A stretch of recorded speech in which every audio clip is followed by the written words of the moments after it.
So, ayan na nga guys, tapos na tayong kumain.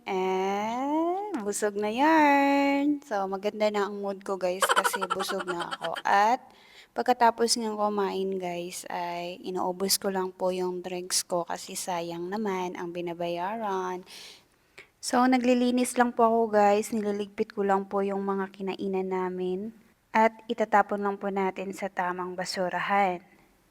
So, naghahanap lang po ako ng basurahan guys para itapon na po at diretso na po pauwi. So, itatapon lang po natin guys at sa ganitong paraan matutulungan po natin ang mga waiters natin. 'Di ba kawawa naman sila guys. Yung trabaho nila is ganyan, magkano lang ang sahod. So, parang tulong na din sa kanila guys. And syempre, kinainan natin yan. So, kailangan natin ligpitin ng maayos. Hindi naman porke na merong waitress, igano na lang natin na burara tayo, 'di ba?